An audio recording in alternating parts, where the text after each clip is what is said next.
ایک آدمی بیت اللہ جاتا ہے، بیت اللہ کی صفائی کرتا ہے، 30-40 سال تک کرتا، اس کی زندگی میں کوئی اثر نہیں ہوتا، لیکن صبح شام پر نہیں 10 مرتبہ بیت اللہ دیکھتا ہے اور بیت اللہ کی صحبت ملتی ہے اسے، 30 سال سے وہاں صفائی کر رہا ہوتا ہے، صبح شام رات دن بیت اللہ دیکھ رہا ہوتا ہے، 30-40 سال کے اندر بھی اس کی زندگی نہیں بدلتی، واپس آتا ہے نماز بھی نہیں پڑھتا۔ کیوں؟ وہ بیت اللہ کے ارد گرد تو رہتا ہے لیکن ادب سے خالی رہتا ہے،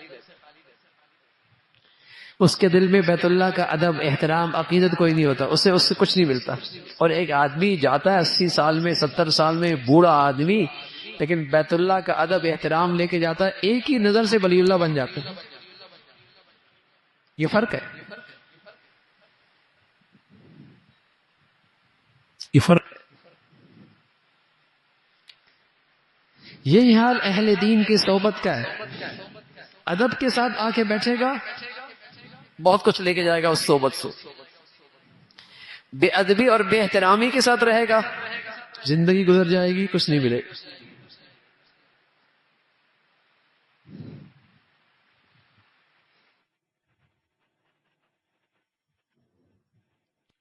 آپ کہیں گے اب ایسے علماء بھی تو نہیں رہے،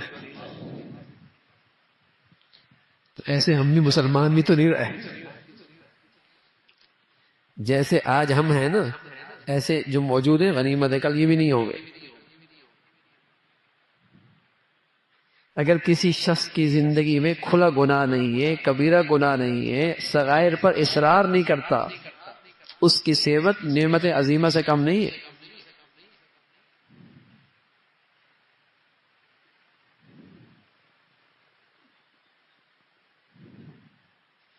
فرشتے تو اتریں گے نہیں ابھی، نبی تو آئیں گے نہیں،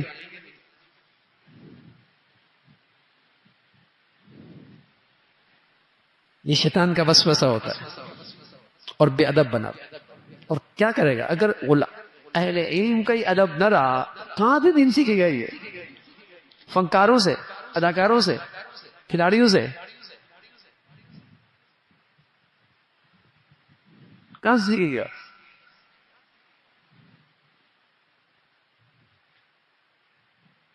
پھر اس کی معلومات کے نہیں، کبھی اس کو سن رہا ہوگا، کبھی اس کو سن رہا ہوگا، کبھی اس کو سن رہا ہوگا، اور جس میں اس کی نفس کی خواہش پوری ہوگی وہ اسے اچھا لگے گا، ہر ایک کو سنے گا، اور جس میں اس کو مزہ آ رہا ہوگا، جس میں اس کی خواہش پوری ہوگی وہ اچھا لگے گا،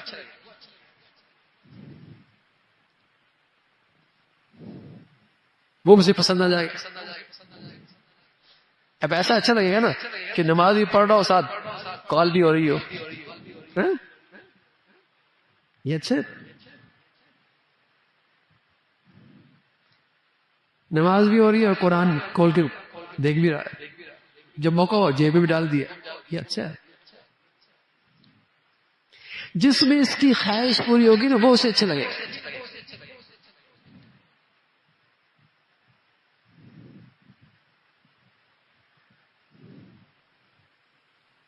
وہ اسے اچھا لگے گا۔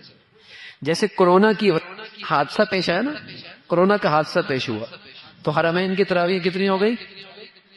10 ہو گئی۔ تو یہ پہلے جو 6-8 تراویح یہ بھی کسی حادثے کی وجہ سے، یہ بھی کسی حادثے کی وجہ سے۔ اب کرونا آیا تو کتنی ہو گئی؟ 10 ہو گئی۔ صحابہ کے زمانے سے 20 تھی، حادثہ آیا 10 ہو گئی، لیکن آئندہ نسل کیا کرے گی؟ وہ 10 ہی پڑے گی، اچھا لگے گا نا؟ یہ صحیح ہے نا؟ زندگی بہت مشہور ہو گئی، تھوڑی تھوڑی بات ہونی چاہیے، زیادہ نہیں۔ پھر ایسا ہو جہاں اسے آسانی ملے گی وہ اس کا اسلام ہو، کیونکہ ادب تو ہے نہیں کسی کا، جو سن رہا ہوگا ہر ایک کو سن رہا ہوگا، ہر ایک کو دیکھ رہا ہوگا، جو طبیعت کے لگی بس بولے،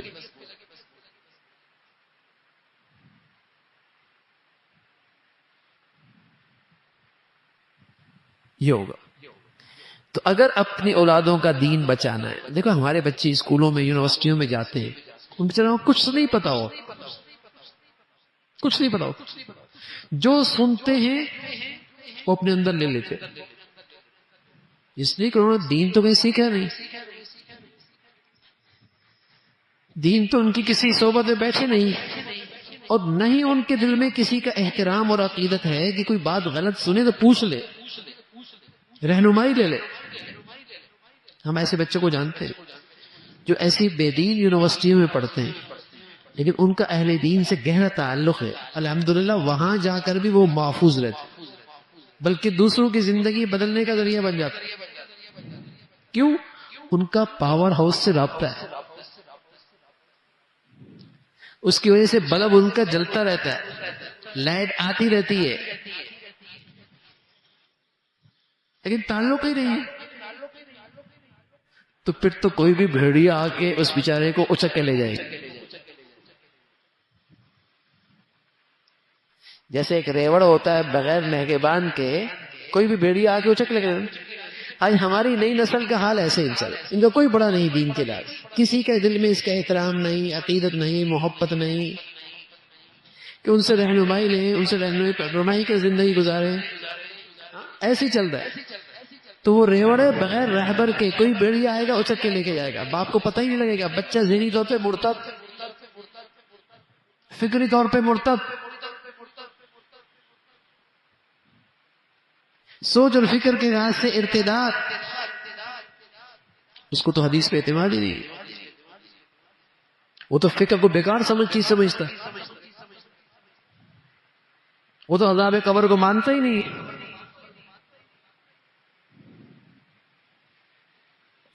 اس لیے کہ بغیر رہنمائی کے جس کو مرضی سن لیا۔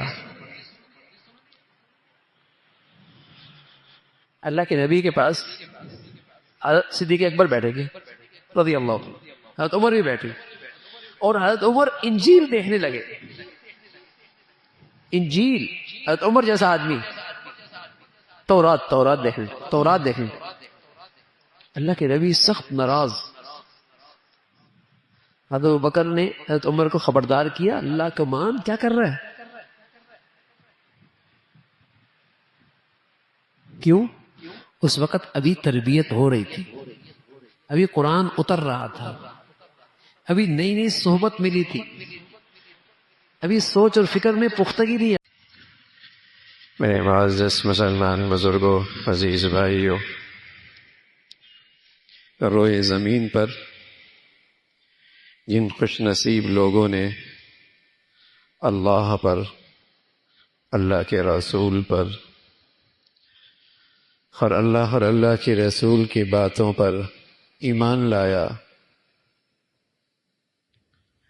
وہ ایک مقدس رشتے میں جڑ گئے، اور اس مقدس رشتے کا نام اسلامی برادری، امت اسلامیہ، امت مسلمہ ہے۔ اللہ کے نبی صلی اللہ علیہ وسلم نے اس رشتے کو مقدس رشتہ قرار دیا ہے۔ یہ بڑا ہی مقدس رشتہ ہے، جس کی بنیاد ایمان ہے، اسلام ہے، اللہ اور اللہ کے رسول کی تعلیمات ہیں۔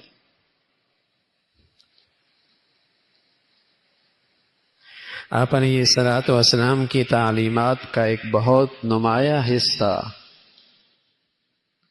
اس پر مشتمل ہے کہ مسلمان آپس میں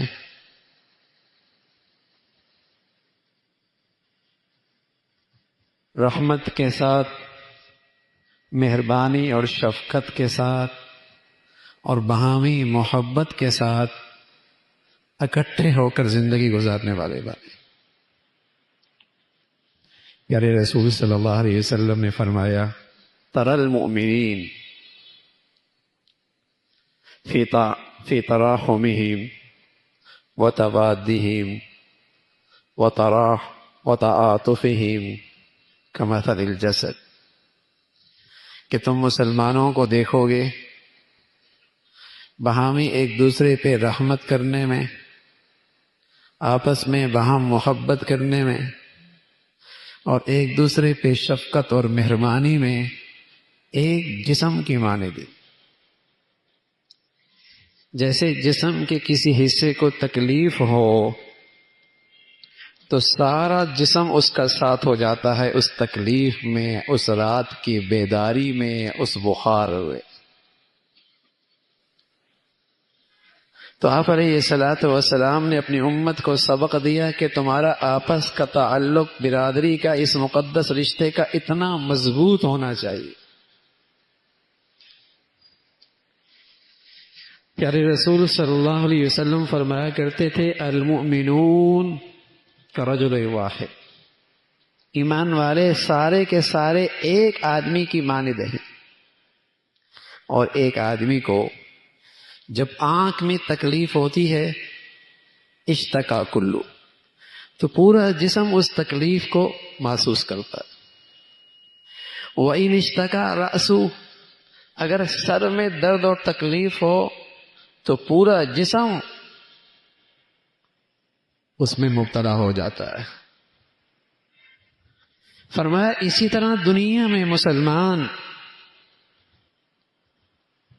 کہیں بھی ہو، آپ جانتے تھے کہ آپ کی اس امت میں جو لوگ ایمان لائے ہیں وہ مختلف ملکوں کے ہیں، مختلف ذاتوں کے ہیں، مختلف نسلوں کے ہیں، مختلف طبقوں کے ہیں، مختلف مزاج رکھتے ہیں، ان کے مزاجوں میں فرق ہے، اور یہ رنگا رنگی امت، یہ آگے اس میں اور اضافہ ہوگا۔ اب ان کے اندر وحدت قائم رہے، اب ان میں وحدت قائم رہے، تو آپ علیہ الصلوۃ والسلام نے بتایا کہ یہ ایسا مقدس رشتہ ہے، یہ اس رشتے کا لحاظ اور اس رشتے میں کمزوری وہیں آتی ہے جہاں سے ایمان اور اسلام کی روح نکل جاتی۔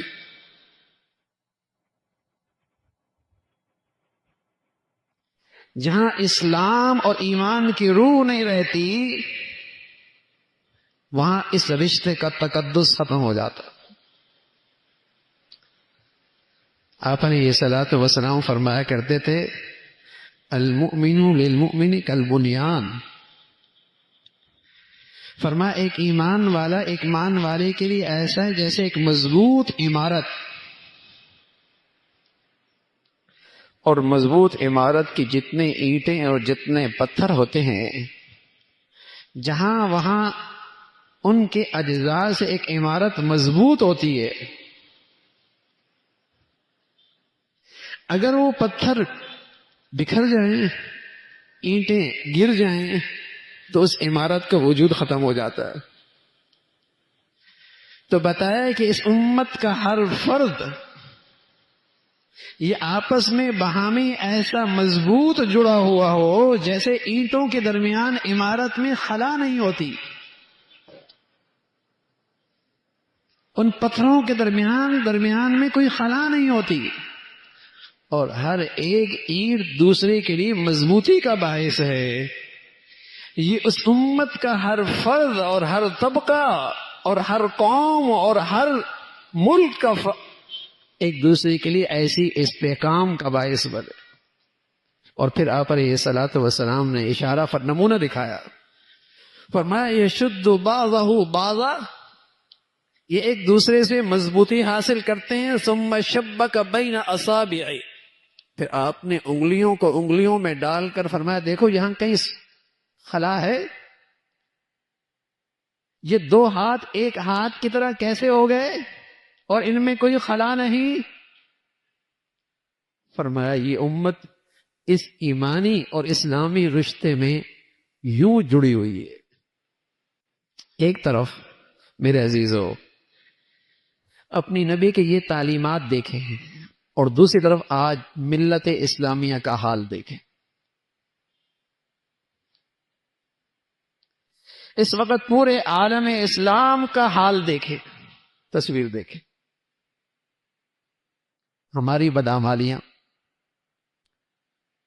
ہماری بدعمالیوں کا نتیجہ آج مسلمان دنیا کو ایسے حکمران نصیب ہیں اور ایسے لوگ مسلط ہیں جو مسلمانوں کے دشمن ہیں اور کافروں کے یار ہیں، مسلمانوں کے غدار ہیں اور کفار کے وفادار ہیں، وہ مسلمانوں کے لیے موذی ہیں، موذی، اور کفار کے لیے معاون اور مددگار ہیں۔ ہماری بدعمالیاں ہیں۔ اسلامی دنیا کو ایسے بد نصیب لوگ، ان لوگوں سے واسطہ پڑا ہے، صرف اپنی مفادات کی خاطر آج اس امت کو پارا پارا ٹکڑے ٹکڑے کر رکھا ہے۔ کوئی ایک ملک دیکھیں جو کسی مسلمان ملک کو قبول کرنے کے لیے تیار ہے، مدد کرنے کے لیے تیار ہو۔ ہاں، کفر کے دستے بازو بننے کے لیے ایک دوسرے سے سبقت لے رہے ہیں، آگے بڑھ رہا ہے۔ ہماری بدعمالیاں ہیں کہ ایسے بیزار لوگ، دین بیزار لوگ آج امت اسلامیہ پر مسلط ہیں اور بڑے تلخ زخم، بڑے کڑوے زخم کھائے اس امت نے، بڑے گہرے زخم کھائے اس ملت اسلامیہ نے۔ خلافت عثمانیہ ٹوٹی، تم عربی ہم عجمی، تم ترکی تم کرد، تم عجم تم عرب، اور آج وہ کالونیاں بن چکی ہیں جو طاغوت کے زیر اثر، اور ان کی منڈیوں بنی ہوئی ہیں، ان کے اندر مسلمانوں کے لیے کوئی خیر خواہی نہیں ہے، ان خطوں میں مسلمانوں کے لیے کوئی فائدہ نہیں ہے۔ ہاں، کفر کی منڈیاں ضرور بن گئی، اور ٹوٹی کیسی؟ لسانیت، وطنیت، علاقیت، اس وجہ سے ٹوٹی نا۔ کہاں اللہ کے نبی اس امت کو ایک مبارک رشتے میں جوڑ کے گئے، اور ایک عام مسلمانوں کے اندر بھی اللہ معاف فرمائے یہ عصبیت کا زہر پیدا ہو گیا۔ کہتا نا اچھا نا بنگالی ہے، اچھا نا برمی ہے، اچھا نا افغانی ہے۔ بڑی بے شرمی کی بات ہے ایمان والا مسلمانوں کو یوں رسوا کرے، بڑی بے شرمی کی بات ہے۔ یہ عصبیت کی بنیاد پر جو نفرت آتی ہے، یہ علامت ہے کہ یہ شخص ایمان کی روح سے محروم ہے، ایمان کی دولت سے محروم ہے۔ مسلمان کسی رنگ، نسل، کسی علاقے، کسی خطے کا ہے، رسول اللہ صلی اللہ علیہ وسلم نے فرمایا المسلم اخو المسلم، مسلمان تیرا بھائی ہے، اور جو ان دو بھائیوں میں نفرت ڈالتا ہے، اللہ کے نبی نے فرمایا اس کا میری امت سے کوئی تعلق نہیں۔ اور کہیں سے عصبیت کی آواز اٹھتی ہے، آپ ہماری بدبودار نعرہ ہے، اس کا میری امت سے تعلق نہیں۔ جو ملکوں کی بنیاد پر مسلمانوں کو تقسیم کرے، لسانیت کی بنیاد پر مسلمانوں پہ ظلم کرے، قومیت اور وطنیت کی بنیاد پر مسلمانوں میں نفرتوں کا بیج بولے، ظالم لوگ ہیں جو اس امت اسلامیہ پہ ظلم ڈھاتے ہیں۔ عجیب تماشا ہے، ذرائع ابلاغ سارے اس پر ہوتے ہیں کہ مسلمانوں کے دلوں کے اندر مسلمان ملک کی نفرت پیدا۔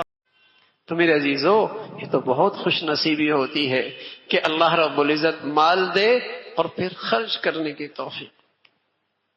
حضور علیہ الصلوۃ والسلام فرمایا کرتے تھے اس دنیا میں دو قسم کے لوگ ایسے ہیں جنہیں دیکھ کر رش کیا جا سکتا ہے اور تمنا کی جا سکتی ہے اللہ ہمیں بھی ایسا بنا دے۔ دو قسم کے لوگ، فرما ایک وہ جسے اللہ نے قرآن کی دولت دی ہو اور صبح اور شام وہ رات کو قرآن کی تلاوت کرتا ہو، اس کی راتیں قرآن کی تلاوت سے زندہ ہوتی ہوں۔ ایک تو وہ خوش نصیب ہے کہ تمنا کی جا سکتی اللہ مجھے بھی ایسا بنا دے، اور فرمایا دوسرا وہ شخص جسے اللہ نے مال دیا ہے اور پھر ادھر اور ادھر دائیں اور بائیں خوب خرچ کرنے والا ہو اللہ کے لیے. فرمایا یہ شخص بھی ایسا ہے، تمنا کی جا سکتی اللہ ہمیں بھی ایسا بنا دیتا. تو اس مال کو پاکیزہ اور بہت بڑا آخرت کا سرمایہ بنایا جا سکتا ہے. لیکن میرے عزیزو، آج بخل نے دلوں میں ڈیرے ڈال دیے. رسم و رواج پہ اسراف ہے، لغویات پہ اسراف ہے، رسم و رواج پہ اسراف ہے، شادی بیاہ پہ گندگیاں ہیں. ایک ایک جوڑے کے لیے لاکھوں روپے، نیا سے نیا فیشن، نئی سے نئی نئی شکلیں. الامان والحفیظ، یہ مسلمانوں کی زندگیاں نہیں تھی بھائی. اللہ کا نبی، کائنات کا سچا رسول ان ضروریات کے لیے تو پیسہ نہیں خرچ کیا کرتے تھے، بلکہ فرمایا کرتے تھے اعظم النکاح برکتن ایسرها مؤونتن، نکاح وہ برکت والا ہے جس میں لڑکی اور لڑکے والوں پر بہت کم خرچ اور بوجھ ہو. بہت کم خرچ، سادہ سی شادی. اللہ کے نبی کا نکاح ہوا، سفر میں جا رہے، دسترخوان پھیلایا، فرمایا یہ میرے پاس کھانا موجود ہے، آج میرا ولیمہ ہے، آج میرا ولیمہ ہے. امت کو سبق دیا اپنی دولت اس پہ ضائع مت کرو، اس سے تو معاشرے میں بربادی آتی ہے، تباہی آتی ہے. یہ جو رسم و رواج پہ دولت خرچ ہو رہی ہے ایک تماشا ہے. ایک ولیمہ تھا، ایک ولیمہ تھا، ایک نکاح تھا، وہ بھی ولیمہ تماشے والا نہیں کہ دولت مندوں کو بلایا جائے، غریبوں کو دھتکارا جائے. اللہ کے نبی نے فرمایا بدترین ولیمہ وہ ہے جس میں پیٹ بھروں کو بلایا جائے، بھوکھوں کو روکا جائے. فرمایا بدترین ولیمہ. لیکن نمائش، اب تو ہر چیز میں نمائش، دولت کا ضیاع ہے، پیسوں کا ضیاع ہے.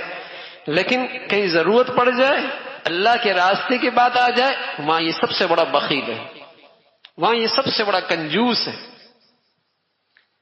نمائش کری لاکھوں، رسم و رواج پہ لاکھوں، شادی بیاہ پہ لاکھوں کروڑوں، اور اللہ کے راستے پہ بخیل. کسی ضرورت مند کے لیے اس کے پاس گنجائش نہیں.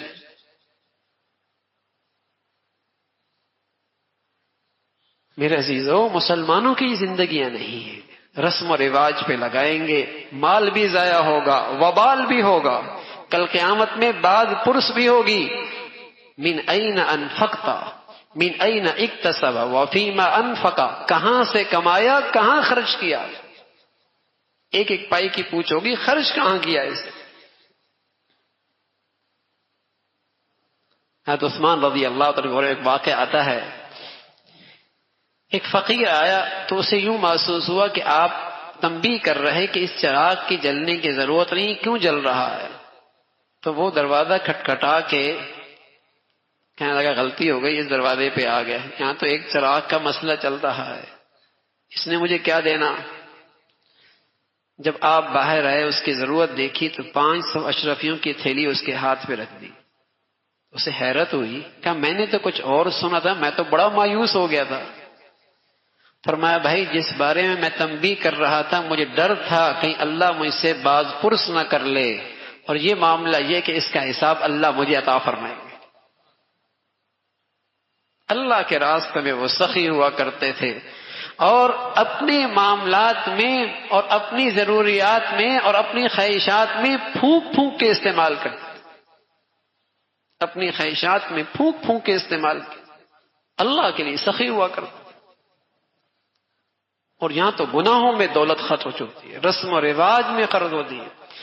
جس نے کسی بد رسم کی بنیاد رکھی، جس نے کسی بد رسم کی بنیاد رکھی، قیامت تک جو اس بد رسم کو کرتے رہیں گے ان سب کا وبال اسے ملے گا جس نے بنیاد رکھی. دیکھ لیں ہماری شادیاں کیسی، دیکھ لیں ہم نے کیسے کیسے نئے نئے رسم و رواج کی بنیاد رکھی. جس نے بد رسم کی بنیاد رکھی، قیامت تک جو اس کی نقل کرتے رہیں گے سب کا وبال اسے ملے گا. تو میرے عزیزو، بدترین بخل ہے اللہ کا حق ادا نہ ہو، مخلوق خدا کا مال سے حق ادا نہ کیا جائے.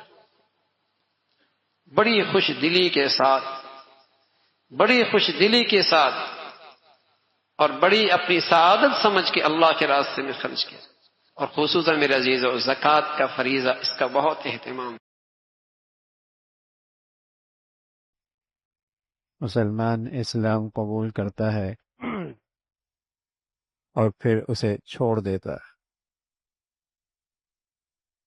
مسلمان اسلام قبول کرتا ہے اور عملاً اسے چھوڑ دیتا.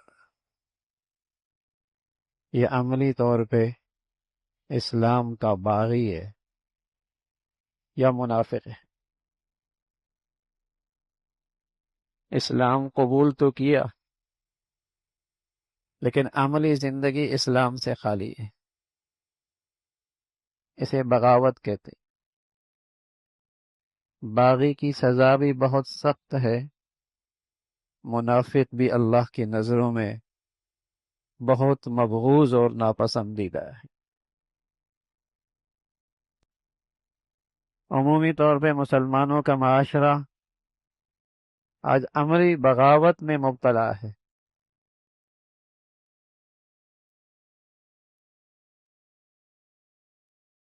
اور اس پر ندامت اور شرمندگی بھی کوئی نہیں. اس کی بنیادی وجہ یہ ہے کہ وہ یہ سمجھ رہا کہ اس بغاوت کا میری زندگی اور میرے معاشرے پہ کوئی اثر نہیں ہوگا، میری زندگی گزرے گی. آدمی کوئی ثقیل چیز کھائے تو پیٹ جاری ہو جائے. ظاہری سبب تو یہ لگتا ہے کہ اس نے ثقیل چیز کھائی اس لیے پیٹ جاری ہو گیا.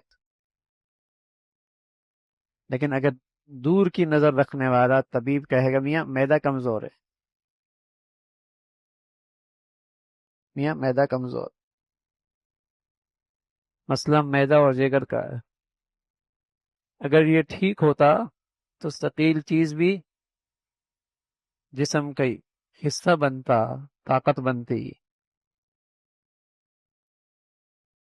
ظاہری سبب تو نظر آیا کہ چیز کھائی اور پیٹ جاری ہو گیا، لیکن حقیقی وجہ کیا بنی؟ معدہ خراب ہے. اس دنیا میں حالات میں جب فساد آتا ہے اور بدامنی آتی ہے اور زمین خشکی اور تری میں ہر طرف بگاڑ ہی بگاڑ ہے، تو ظاہری نظر رکھنے والے تو کہتے ہیں موسم کی تبدیلی.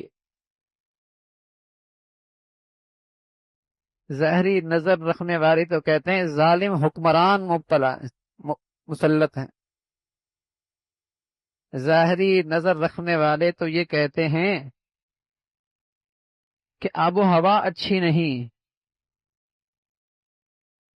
لیکن اللہ اور اللہ کے رسول نے اس کے پیچھے حقیقی اسباب بتائے کہ ظہر الفساد فی البر والبحر بما کسبت ایدی الناس. قرآن حقیقی اسباب کی نشاندہی کرتا ہے. یہ جو تمہیں ہر طرف گھر سے لے کر معاشرے اور سوسائٹی میں، غریب کی جھونپڑی سے لے کر امیر کے کوٹھی میں ایک فساد اور ایک بدامنی نظر آ رہی ہے، یہ انسانوں کی بدعمالی کا نتیجہ ہے.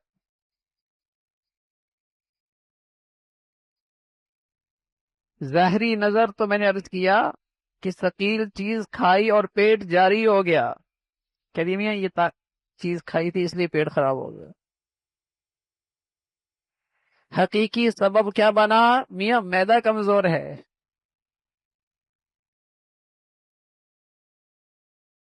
ظاہری حالات میں فساد اور بدامنی، گھر گھر میں بے سکونی اور بے چینی، پورا معاشرہ نفرتوں کی آگ میں، اور آسمانوں سے اولے نہیں برس رہے، ایسا لگتا ہے گولے برس رہے. بدھ کے دن اسلام آباد میں ژالہ باری ہوئی، ایک طرف دریا خشک ہیں، ایک طرف دریا خشک ہیں، کسان پانی کی بوند کے ترس رہا ہے، دوسری طرف فصلیں تیار ہیں اور آسمان سے اولے نہیں، میں عرض کر رہا ہوں ایسا لگ رہا تھا گولے برس رہے، چند منٹوں میں اربوں روپے کا نقصان ہوا، سولر تباہ، گاڑیاں تباہ، گھروں کے شیشے ٹوٹے، اولے نہیں تھے گولے تھے۔ رسول اللہ صلی اللہ علیہ وسلم نے فرمایا یکون فی امتی قذف ومسف وخسف، میری امت میں پتھروں کی بارش ہوگی، سچ کہا اللہ کے، یکون فی امتی قذف، میری امت میں پتھروں کی بارش ہو، یہ پتھر ہی تو تھے، اتنا موٹا شیشہ وہ بھی چکنا چور ہو گیا، جو چھت کا کام دے رہا تھا شیشہ وہ بھی زمین پہ آ گیا۔ یکون فی ایک تو یہ ہے نا ظاہری نظر، میاں موسمی تبدیلی ہے، یہ کم عقل لوگ جاہل ہے، بدترین جہالت میں مبتلا ہے، یہ بدقسمت لوگ قرآن کے نور سے، قرآن کے علم سے، وحی کی روشنی سے محروم ہیں، کہ ایسے موقع پہ اللہ کے نبی نے، ہمارے دین نے حقیقی اسباب کیا بتائے ہیں؟ فرمایا یکون فی امتی قذف ومسخ وخسف، میری امت میں پتھروں کی بارش ہو، شکلیں بدل جائیں، زمین میں دھس جائیں گے۔ قیل یا رسول اللہ متی ذلک، اللہ کے نبی یہ کب ہوگا؟ یہ کب ہوگا؟ فرمایا اذا ظہرت المغازف وکثرت القیان وشربت الخمور، جب اس امت میں آلات موسیقی، گانے بجانے کی کثرت اور گانے والوں کی کثرت اور شراب پینے والوں کی کثرت ہوگی، اللہ کا غضب آسمان سے برسے۔ کون سی ایسی ہے جو نہیں ہو رہی زمین پہ؟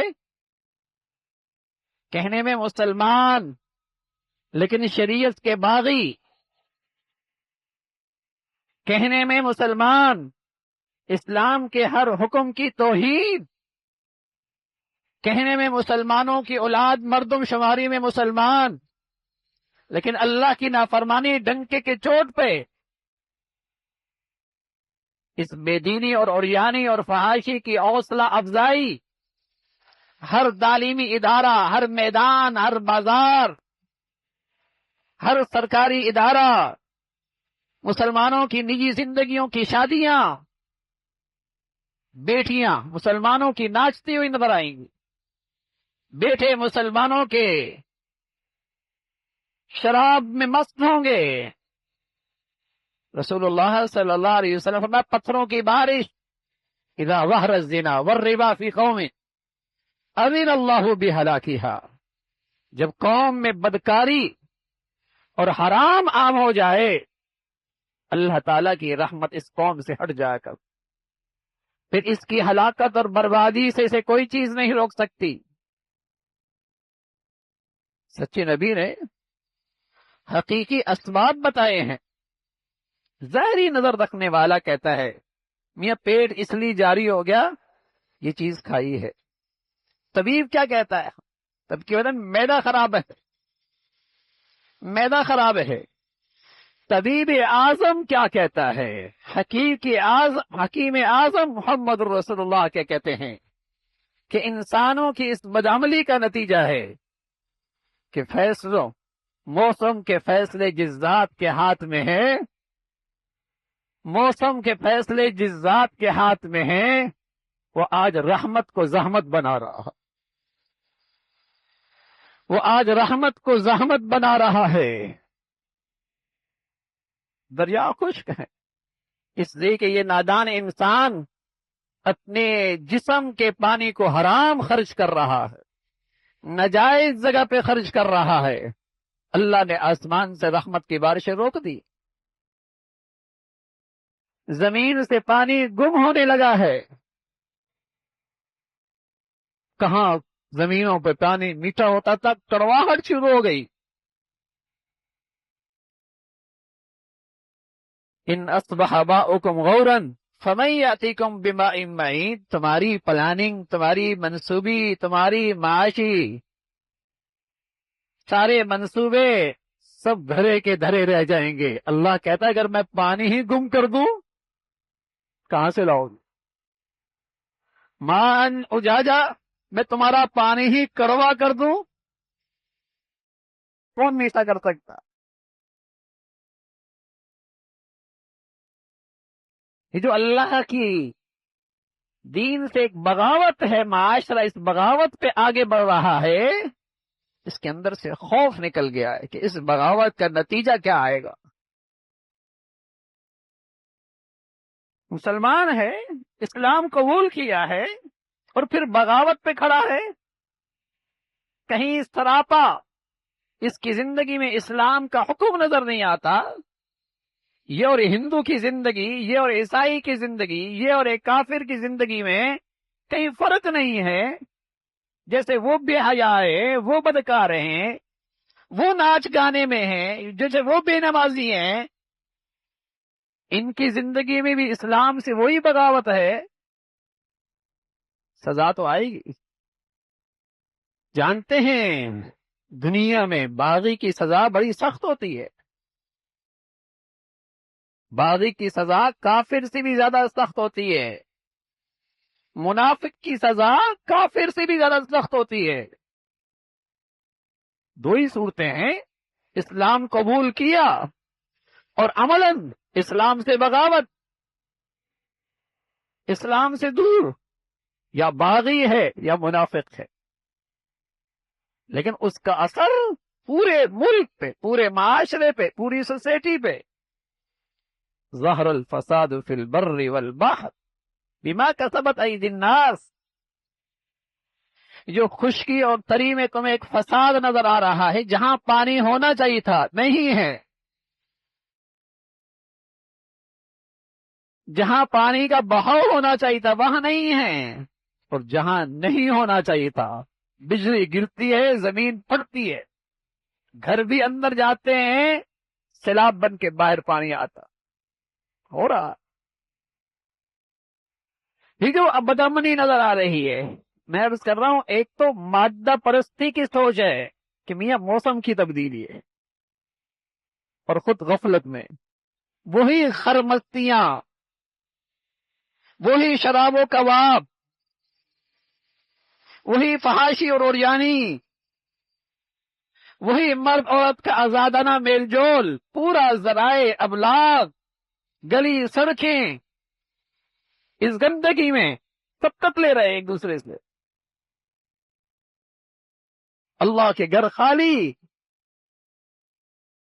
تو سزا تو آئے کہ میاں یہ تو ظاہری نقشہ آپ کو نظر آ رہا ہے، حقیقی اسباب تو اللہ کا قرآن بتا رہا۔ لِيُذِيقَهُمْ بَعْضَ الَّذِي عَمِلُوا، یہ تو اس بدعمالی کی سزا ہے جو زمین والے زمین کے اوپر اللہ سے بغاوت کر بیٹھے ہیں، اور یہ بھی اللہ کی رحمت بن سکتی، یہ سزا بھی اللہ کی رحمت بن سکتی، یہ آفات بھی اللہ کی رحمت بن سکتی ہیں۔ لعلہم یرجعون، شاید کہ اللہ کی طرف رجوع کر لو، شاید کہ سنبھل جاؤ، شاید کہ ہوش آ جائے کہ کیا ہو رہا، یہ کیا عذاب ہے۔ ہر طرف بدامنی ہے، کہیں جان و مال محفوظ نہیں، کہیں عزتیں محفوظ نہیں، کہیں سرمایہ محفوظ نہیں، کہیں زمینیں محفوظ نہیں۔ فرمایا یہ عذاب اللہ تھوڑا چکھاتا ہے تاکہ ہوش آ جائے، ہوش آ جائے۔ لعلہم یرجعون، شاید کہ لوٹ آؤ، شاید کہ اللہ کی طرف۔ وَتُوبُوا إِلَى اللَّهِ جَمِيعًا أَيُّهَا الْمُؤْمِنُونَ لَعَلَّكُمْ تُفْلِحُونَ۔ اے ایمان والو، توبہ کر لو گے، نجات مل جائے گی، فلاح مل جائے گی، کامیاب ہو جاؤ گے۔ اگر ہوش آ گیا، توبہ ہو گئی، اور اللہ کی اس بغاوت سے توبہ کر لی، نفاق سے توبہ کر لی، وَتُوبُوا إِلَى اللَّهِ جَمِيعًا أَيُّهَا الْمُؤْمِنُونَ، ایمان والو آؤ اللہ کی طرف، رجوع کرو اللہ کی طرف۔ وَمَا كَانَ اللَّهُ لِيُعَذِّبَهُمْ وَأَنْتَ فِيهِمْ وَمَا كَانَ اللَّهُ مُعَذِّبَهُمْ وَهُمْ يَسْتَغْفِرُونَ۔ وَمَا كَانَ اللَّهُ لِيُعَذِّبَهُمْ وَأَنْتَ فِيهِمْ وَمَا كَانَ اللَّهُ مُعَذِّبَهُمْ وَهُمْ يَسْتَغْفِرُونَ۔ اللہ تعالیٰ اس وقت تک عذاب نہیں دیتا جب تک کہ آپ ان میں موجود ہوں، اور اس وقت تک بھی اللہ اس امت کو عذاب نہیں دے گا جب تک یہ امت اپنی غلطیوں پہ معافی مانگتی رہے۔ یہاں تو معافی نہیں ہے، یہاں تو بغاوت ہے، یہاں تو یہ جری ہے، یہاں تو ہر لفنگا، ہر بدماش کھلے عام اللہ کے حکم کی توہین کر رہا، کھلے عام اہل دین کا مذاق اڑا رہا ہے۔ یہاں جج کی مخالفت ہو، توہین عدالت، اور عسکری ذمہ دار کی گستاخی ہو، گرفتاری، اور اللہ کے دین کا جو چاہے مذاق اڑائے، اہل علم کا جو چاہے مذاق اڑائے، یہ اللہ کی پکڑ ہے۔ فرمایا جب تک معافیا مانگتا ہے عذاب نہیں آتا، لیکن جب ہر چند ٹکے کا کھلے عام اللہ کے دین کا مذاق اڑائے، اسلام کے بنیادی فرائض کا مذاق اڑائے، کوئی نماز کا مذاق اڑاتا ہے، کوئی جہاد کا مذاق اڑاتا ہے، کوئی روزے کا مذاق اڑاتا ہے، وہ اسلام کا مذاق اڑاتا ہے، وہ شریعت کا مذاق اڑاتا ہے، وہ دین الہی کا مذاق اڑاتا ہے، وہ مجرم ہے، وہ مجرم ہے۔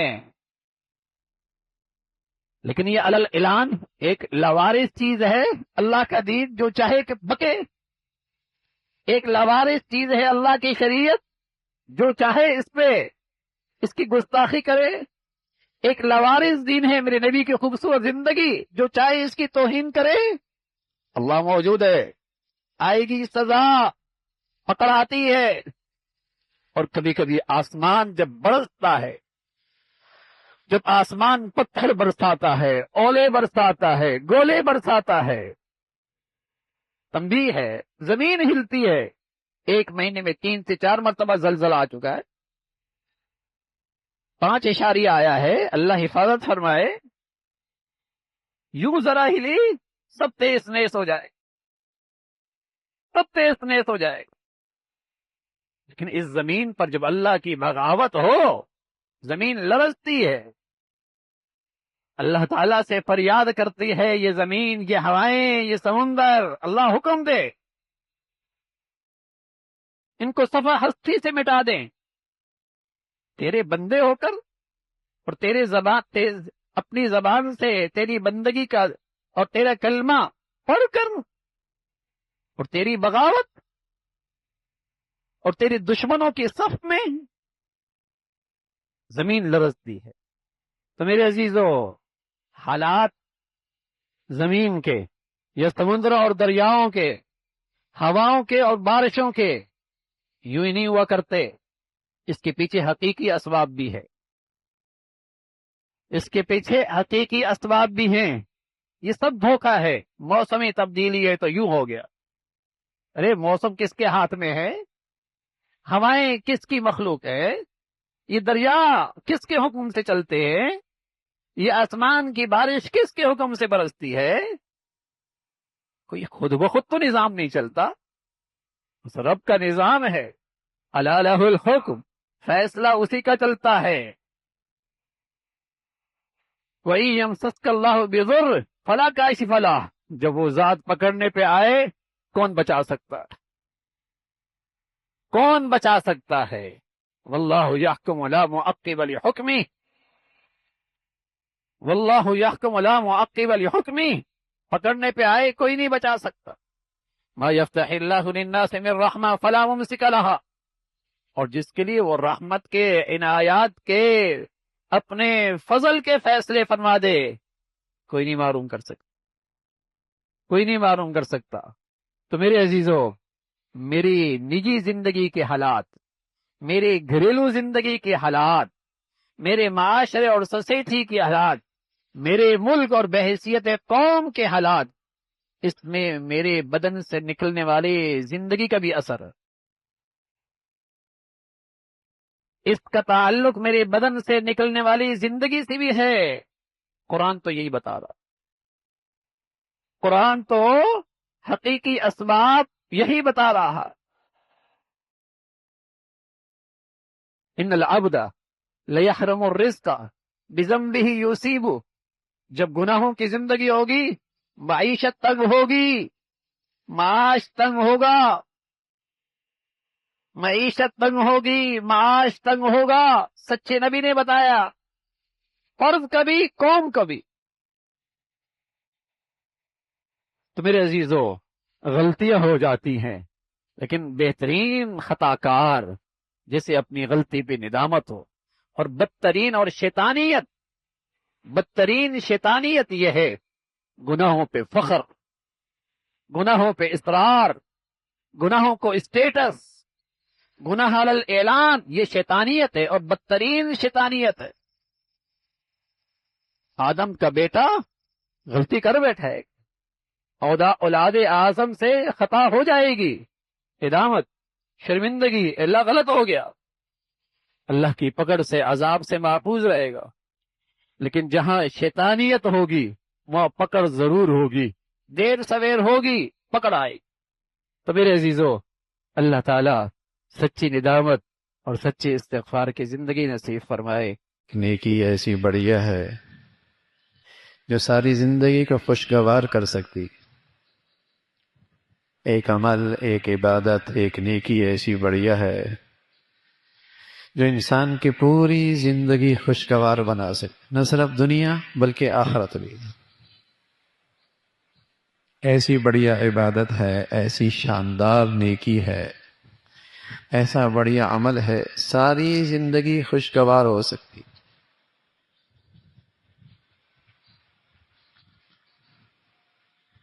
ساری زندگی خوشگوار ہو سکتی ہے۔ آج سب کچھ ہے، نہیں ہے تو زندگی خوشگوار نہیں ہے۔ باقی سب کچھ ہے، اگر نہیں ہے تو زندگی خوش نہیں، یہاں اطمینان نہیں۔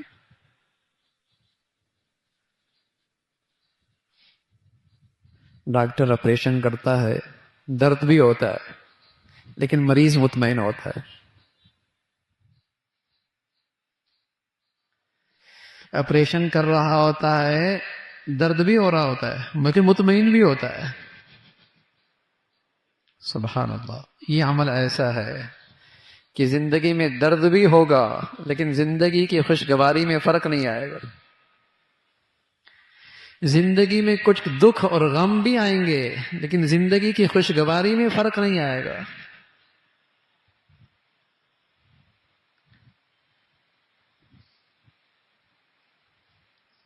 ہاتھ کاٹ دیتا ہے، دل چیر دیتا ہے، کلیجہ باہر نکال دیتا ہے، دل باہر نکال دیتا ہے، لیکن ٹھیک ہے، یہ سب ٹھیک، یہ سارے خطرات اپنی جگہ، لیکن دل پھر بھی مطمئن،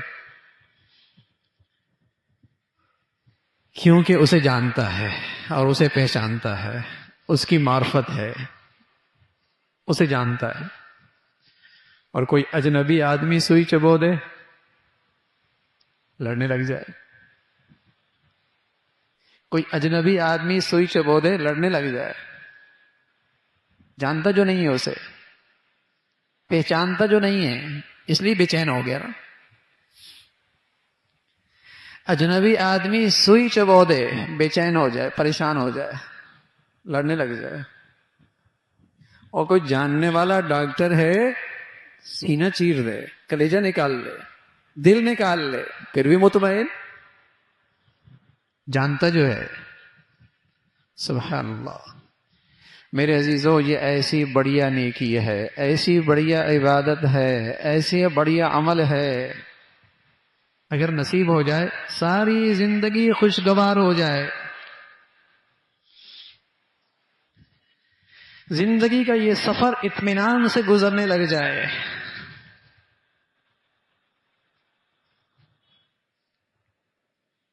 یہی تو وہ عمل ہے. شیطان کہتا ہے میری دشمنی کا جب مظاہرہ ہوگا، میری دشمنی کا انسان سے جب مظاہرہ ہوگا تو اس کا نتیجہ یہ ہو کہ اس کی زندگی میں یہ عبادت نہیں رہے گی.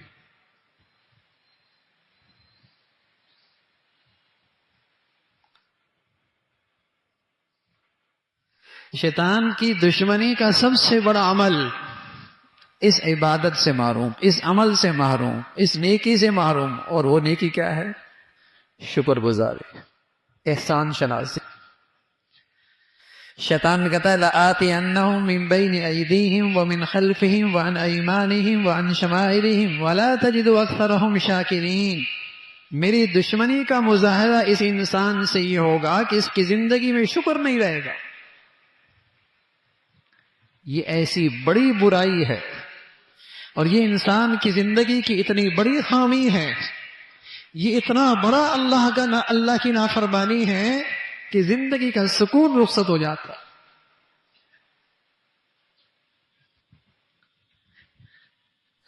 زندگی کا سکون نہیں رہتا. عمر رضی اللہ تعالیٰ عنہ کی خدمت میں ایک باپ آیا اور آ کر اپنے بیٹے کی شکایت کی کہ بڑا نافرمان ہے. حضرت عمر نے اس بیٹے کو بلایا. حضرت عمر نے فرمایا تیرے ابا تیری شکایت لے کے آئے ہیں، تو بڑا نافرمان ہے اپنے باپ کا. کہنے لگا عمر میرے ابا کا کہا بھی صحیح ہے، لیکن پوچھنا یہ ہے کہ جیسے اولاد پر ماں باپ کے حقوق ہیں، ماں باپ پر بھی کچھ اولاد کے حقوق ہیں؟ فرمایا ہاں ہیں، حق ہے. کیا؟ حضرت عمر نے فرمایا کہ اس کے لیے اچھی ماں کا انتخاب کرے، اس کا اچھا نام رکھے، اس کی صحیح تعلیم اور تربیت کا اہتمام کرے. فرمایا عمر یہ میرا باپ میرے سامنے کھڑا ہے، ان میں سے ایک بھی حق اس نے میرا پورا نہیں کیا. پوچھ لیجئے اس سے. معصوم بچے ہوتے ہیں، زیر کفالت ہوتے ہیں، انہیں کیسا ماحول دیا ہے، کیسی زندگی دی ہے، انہیں زندگی اپنے گھر کی کیسی دکھائی ہے.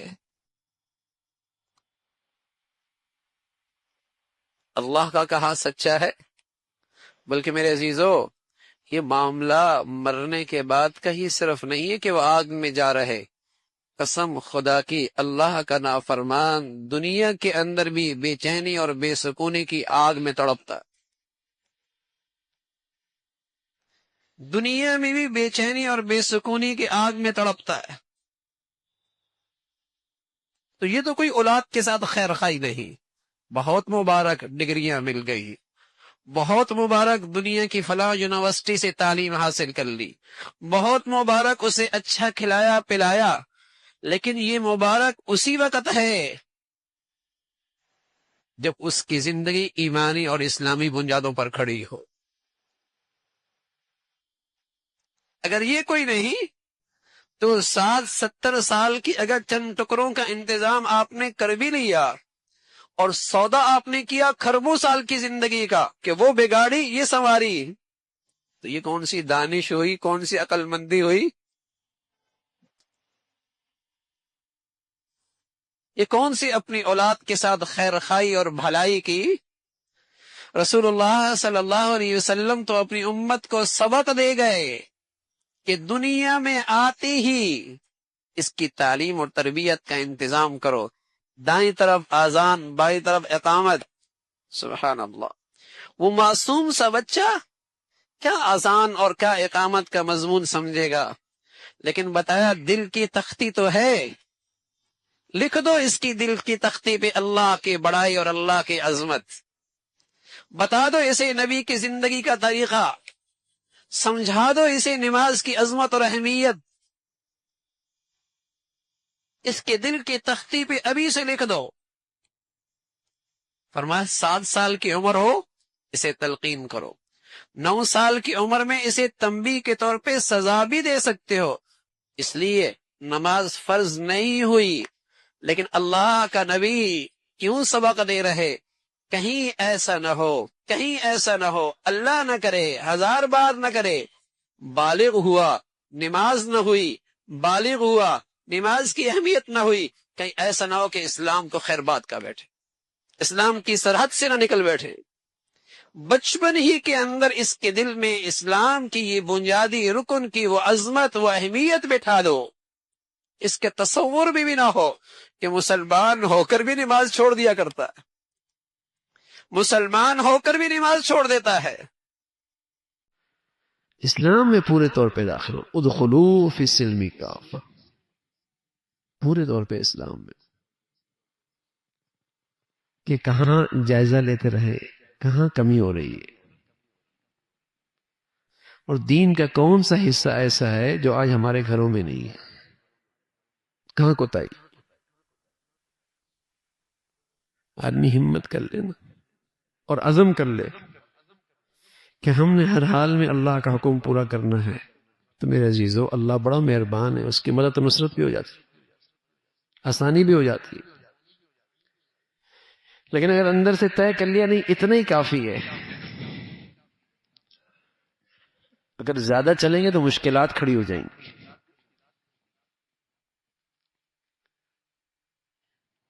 تو اس کو تو اسلام پہ اعتماد ہی نہیں ہے، اس کو تو اسلام کی کامیابی کا اعتماد ہی نہیں ہے۔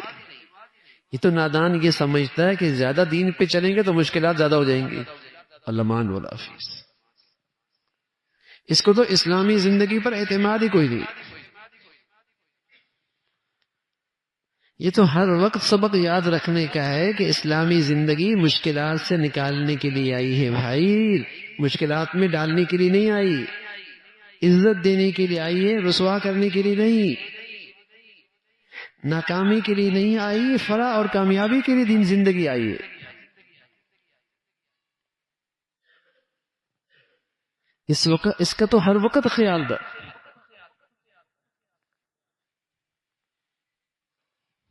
اللہ کرے یہ ذہن مل جائے، اللہ کرے یہ سوچ اور فکر میں پختگی آ جائے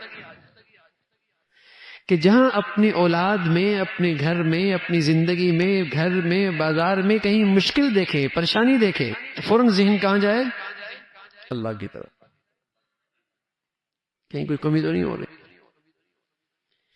پہلے اللہ کی طرف متوجہ ہو، اسے راضی کرے، پھر ظاہری اسباب بھی اختیار کرے، پھر ظاہری وسائل بھی اختیار کرے، پھر ظاہری تدبیر بھی اختیار کرے۔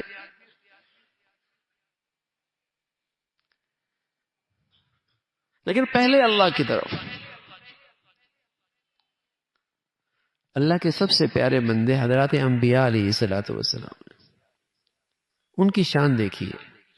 وما كان قولهم الا ان قالوا ربنا اغفر لنا ذنوبنا واسرافنا في امرنا وثبت اقدامنا، یہ پیغمبروں کی دعائیں ہیں۔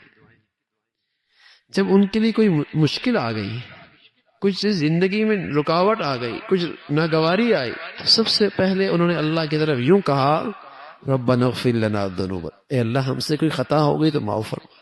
سبحان اللہ، پیغمبر گناہوں سے معصوم ہوتے ہیں، ان کی زندگی میں کوئی گناہ نہیں ہوتا، لیکن فوراً اللہ کی طرف متوجہ ہو گئے، اے اللہ کوئی بھول ہو گئی معاف فرما۔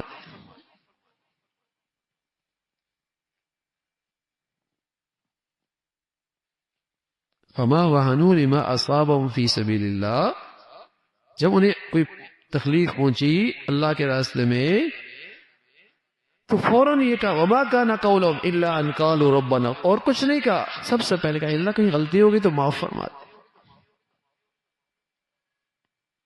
تو ہماری زندگی کا بھی مزاج اللہ کرے ایسا ہو کہ جہاں کوئی چیز ناگوار آئی، جہاں کہیں مشکل پیش آئی، جہاں کوئی پریشانی آئی، فوراً اللہ سے اے اللہ کہیں نعمت اسلام کی ناقدری ہو رہی ہے، کہیں گناہ ہو گیا، کہیں غلطی ہو گئی، معاف فرما۔ اور رسول اللہ صلی اللہ علیہ وسلم نے بتایا کہ یہ معافی مانگ لینا اور دل کی سچائی سے معافی مانگنا، یہ سب سے مؤثر ذریعہ ہے مشکلات سے نکلنے کا، پریشانی سے نکلنے کا.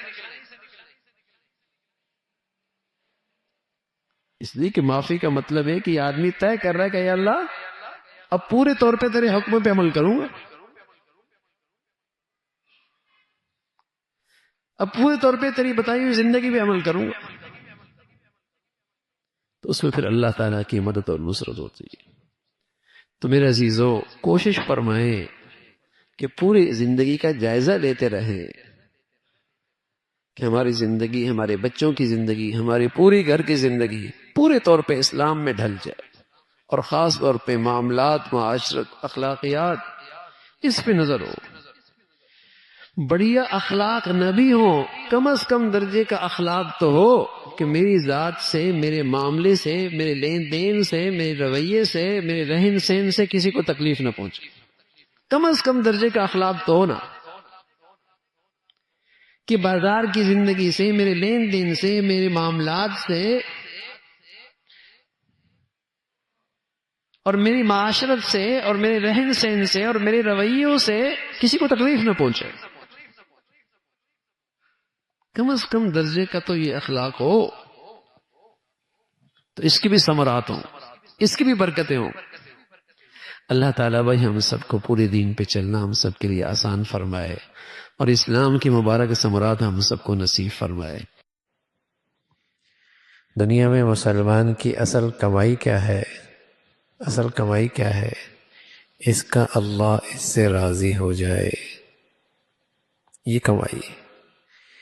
اور کبھی تو یہ نعمتوں پر شکر کرنے سے ہو جاتی ہے، اور کبھی بیماری اور آزمائشوں پہ صبر کرنے سے یہ کمائی حاصل ہو جاتی ہے. مومن تو ہر حال میں کمائی ہی کر رہا ہوتا، ادھر سے ملے ادھر سے ملے.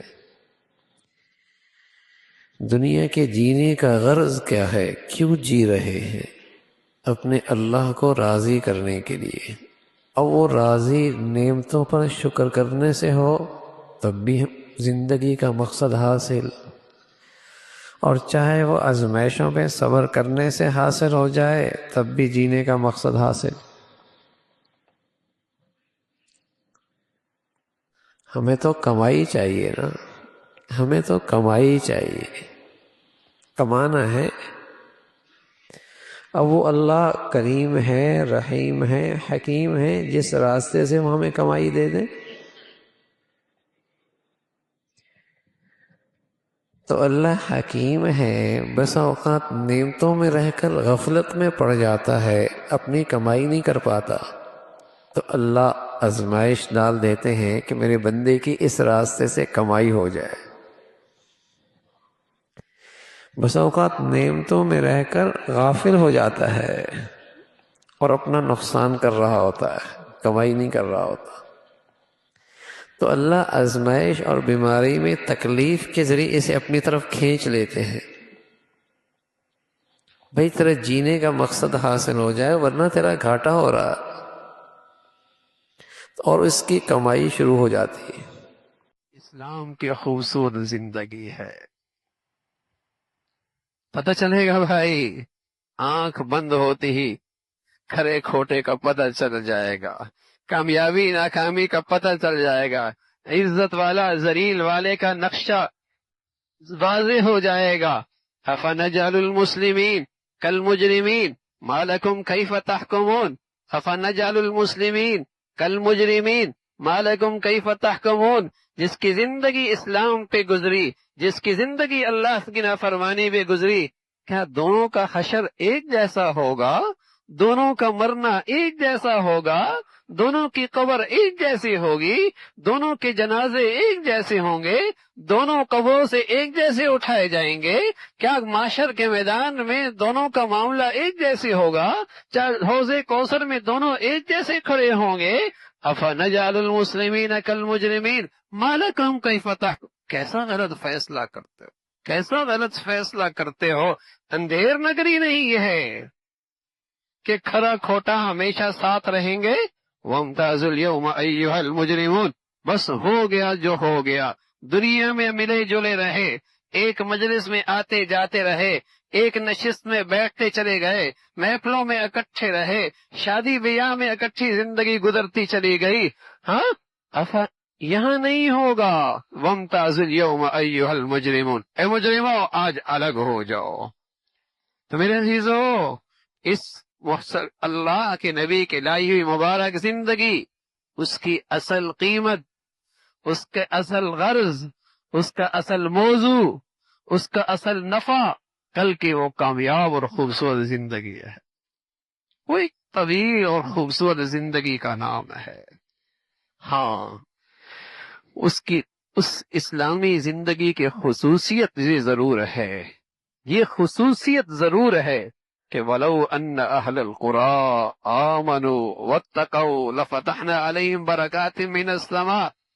اگر وہ زندگی پوری کی پوری کسی بستی میں آ جائے، کسی محلے میں آ جائے، کسی گھر میں آ جائے، کسی زندگی میں آ جائے، وہ اس دنیا کے اندر بھی کچھ جنت کے مزے لینے لگ جائے گا.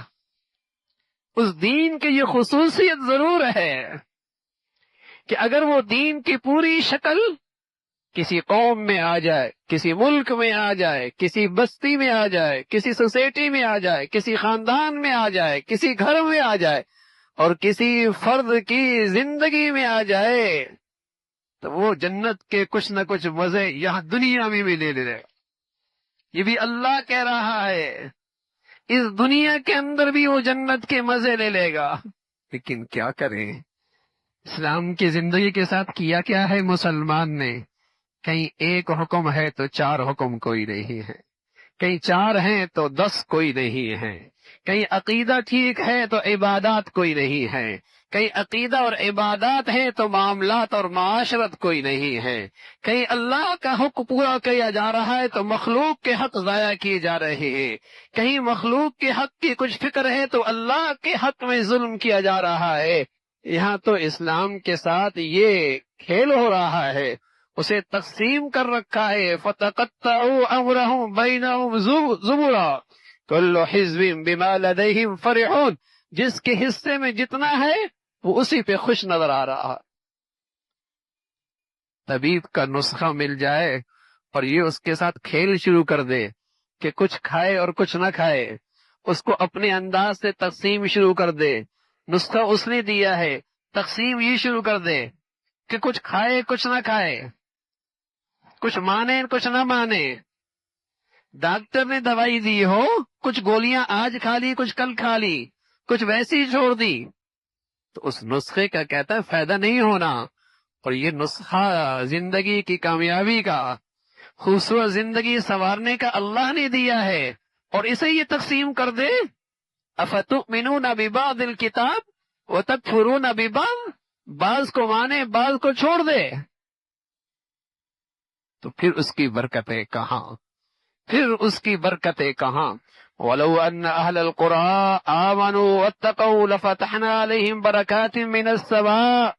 اس دین کی خصوصیت یہ ہے، اگر کہیں آ جائے اللہ آسمان اور زمین کو برکتوں سے بھر دے. آپس کی محبتیں، دلوں کا اعتماد، آپس کی محبتیں، دلوں میں ایک دوسرے کے لیے اعتماد، سکون کی زندگی، راحت کی ہوائیں، برکتیں ہی برکتیں. یہ اللہ نے اس دین کی خصوصیت رکھی ہے. کسی زندگی میں آ جائے، کسی قوم میں آ جائے، ایسا مبارک زندگی اللہ کے حبیب لے کے آئے. اللہ ہمیں اس کی عظمت نصیب فرمائے، قدر نصیب فرمائے، اللہ اس کی قدر نصیب فرمائے، اور اس خوبصورت زندگی کو مرنے سے پہلے پہلے اللہ اپنانے کی ہمت اور توفیق نصیب فرمائے. وآخر دعوانا ان الحمدللہ رب العالمین. اسرائیل کا یہودی ہو یا ہندوستان کا مشرک ہو، اس کا پہلا نشانہ اللہ کے گھر ہے. اس کا پہلا نشانہ دین کے مراکز ہیں. وہ بھی جانتا ہے اور خوب اچھی طرح جانتا ہے کہ یہی وہ مراکز ہیں جو ایک طرف فریضہ جہاد اور مسلمانوں میں شہادت کا ولولہ اور مسلمانوں میں اللہ کے راستے میں قربان ہونے کا جذبہ انہی مساجد سے آواز آتی ہے، انہی دینی اداروں سے آواز آتی ہے، اس لیے کہ یہی قرآن حدیث پڑھنے کے یہی مراکز ہیں، وہ خوب جانتا ہے۔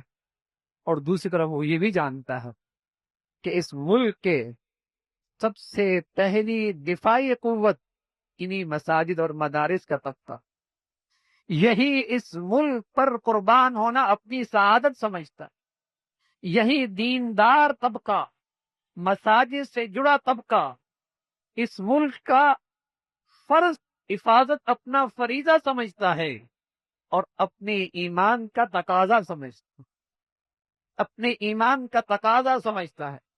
اس ملک میں جو بھی جتنا مسلمان اچھا اور بڑھیا ہوگا، اسے اپنے ملک سے اتنی محبت، وہ اپنے ملک کا اتنا وفادار ہوگا، وہ اپنے ملک کے لیے قربانی دینا اپنی سعادت سمجھتا، اپنی خوش نصیبی سمجھتا ہے۔ تو یہ امت مسلمہ خوش نصیب امت ہے کہ اس کے دامن میں اور اس کے دین میں ایک طرف شہادت کا عظیم منصب ہے اور ایک طرف جہاد کی عظیم عبادت ہے۔ اس امت کے لیے ہار نہیں ہے، اس امت کے لیے شکست نہیں ہے۔ بڑے عرصے بعد یہودی اور مشرک مل کر مسلمانوں کے مقابلے میں آئے۔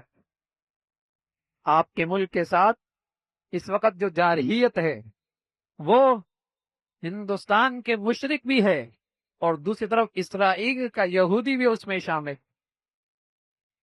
بڑے عرصے کے بعد یہودی اور مشرک دونوں مل کر اس ملک کی جارحیت کے خلاف اکٹھے ہیں، لیکن الحمدللہ افواج پاکستان کی سرحدوں پہ کھڑے وہ نوجوان جنہیں اللہ رب العزت نے اسلام کے بدولت شہادت کا جذبہ دیا ہے، جنہیں اللہ رب العزت نے جہاد کی عظمت عطا فرمائی ہے، رات دن ان فضاؤں کے اندر بھی دشمن کے دانت کھٹے کر رہے ہیں۔ الحمدللہ ہم ان کے لیے دل و جان سے دعا گو ہیں، اللہ انہیں سلامت رکھے، اللہ ان کی شہادت اور بہادری کو اور ان کی عزم و ہمت کو اور ان کے اس شہادت اور جہاد کے جذبے کو اللہ تعالی اور بڑھوتری عطا فرمائے۔ کہ نبی ہیں کیا دور اندیش ہے۔ میرے اور آپ کے پیارے حبیب صلی اللہ علیہ وسلم کا ارشاد ہے، یہ عورت نیک بن جائے تو اس دنیا کے سب سے قیمتی دولت ہے۔ المرأة صالحہ متاع الدنیا متاع وخیر المتاع المرأة الصالحہ، اس لیے کہ اس نیک عورت سے گھر بنتا ہے، خاندان بنتا ہے، سوسائٹی بنتی ہے، قوم بنتی ہے، اس کی گود سے نسل تیار ہوتی ہے، یہ قوم کی معمار ہے۔ اگر اس کے جسم پہ شرم و حیا ہے تو اس کے کوکھ میں پلنے والا بچہ جب دنیا میں آئے گا تو شرم و حیا کا لباس پہن کے آئے گا، اور اگر اس کا جسم شرم و حیا سے باہر نکل آیا تو اس کی اولاد جو اس کے کوکھ سے نکلے گی وہ شرم و حیا کے جوہر سے محروم ہو جائے۔ الدنیا متاع وخیر المتاع المرأة الصالحہ، بہت قیمتی دولت ہے یہ۔ گھر اس سے ہے، قوم اس سے ہے، خاندان اس سے ہے، قوم کی تعمیر اس سے ہے، اس نسل کی پہلی درسگاہ اس کی گود ہے، اس کی شرم و حیا کا جوہر، اس کے اندر غیرت کا جوہر، اس کی ایمان کی روشنی، یہ بچپن ہی میں بچے کے دل و دماغ میں یہ ساری خوبیاں منتقل کر دے گی۔ اور اللہ کے نبی فرمان لگے کیف بکم اذا فسق فتیانکم، وہ وقت بھی کیسا ہوگا جب تمہارے نوجوان سرکش ہو جائیں گے اور تمہاری عورتیں شرم و حیا کی ساری حدیں پھلانگ جائیں گے۔ اللہ کے نبی ہے، آپ سے بڑھ کر کون فتنوں سے باخبر ہو سکتا ہے؟ فرمایا النساء حبائل الشیطان، جتنی شیطانی قوتیں ہیں، جتنی مسلمانوں کے دین اور ایمان کے دشمن طاقتیں ہیں، ان کا سب سے بڑا ہتھیار عورت کو خراب کر دینا۔ ان کا سب سے بڑا ہتھیار، جتنی تعمیری کام ہے، تعلیم ہے، تجارت ہے، صنعت ہے، شادی بیاہ ہیں، کھیل ہے، جسمانی ورزش ہے، یہ سارے تعمیری کام بھی ہیں. لیکن باطل دشمنوں نے کیا کیا؟ ہر جگہ بے حیائی کی تخریب کاری اس میں ڈال، ہر جگہ بے حیائی کا زہر اس میں ڈال دیا، تاکہ کوئی بھی تعمیری شکل تعمیری نہ رہے، اس میں تخریب آ جائے، اس میں بربادی اور ہلاکت آ جائے. اللہ کے نبی کہنے لگے النساء حبائل الشیطان، جتنی شیطانی قوتیں ہیں ان کی تمام تر توانائیاں اس کے گرد گھومتی ہیں. وہ فلاحی کام کریں گے، وہ تعلیمی کام کریں گے، وہ تجارتی کام کریں گے، وہ کھیل اور کی شکل اختیار، جو بھی شکل اختیار کریں گے وہ عورت کی بے حیائی کے لیے یہ ہتھیار ضرور استعمال کریں. اللہ کے نبی ہے النساء حبائل الشیطان، اس لیے کہ جب یہ گھر سے نکلی اور اس کا شرم و حیا کا پردہ چاک ہوا تو پھر گھر نہیں رہا کرتے، خاندان نہیں جڑا کرتے، نسلیں نہیں بنا کرتی، آنے والی اولاد کے کردار نہیں سنورا کرتے.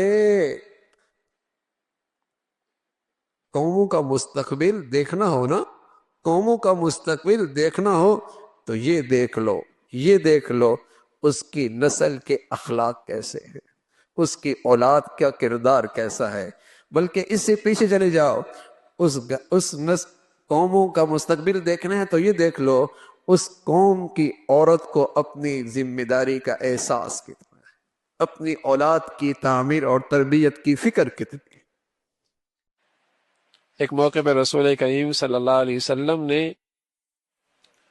کہا میرے صحابہ میں تمہیں بتاؤں سب سے بہتر آدمی کون ہے، اور یہ بھی بتاؤں کہ سب سے بدترین آدمی کون ہے؟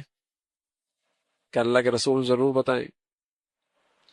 فرمایا سب سے بہتر آدمی وہ ہے کہ لوگ اس کی طرف سے خیر کی امید رکھیں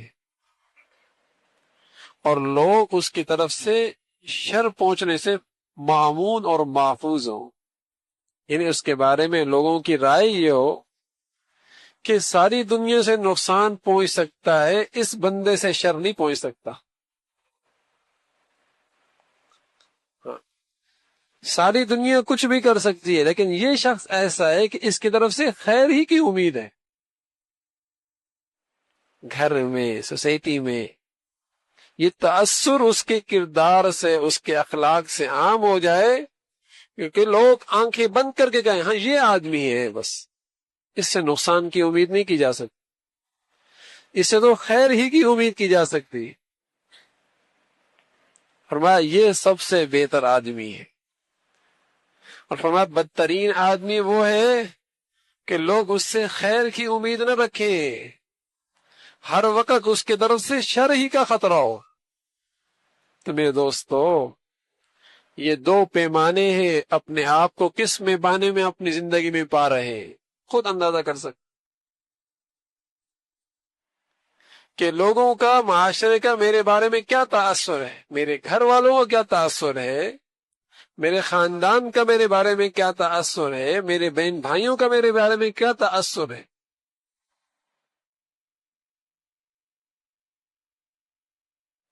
اور کون سے خانے کے اندر ہے، خیر والے میں یا شر والے میں. تو مسلمان کا اخلاق ایسا ہوتا کہ پڑوس والا بھی متاثر ہوتا. عبداللہ ابن مبارک رحمۃ اللہ علیہ کا مشہور واقعہ ہے، جب ان کے پڑوس کا ایک یہودی مکان بیچنے لگا تو اس نے مارکیٹ کے ریٹ سے زیادہ اپنی جگہ کی قیمت لگائی. تو لینے والوں نے کہا کہ مارکیٹ ریٹ تو یہ نہیں ہے اور آپ قیمت زیادہ لگا رہے ہیں.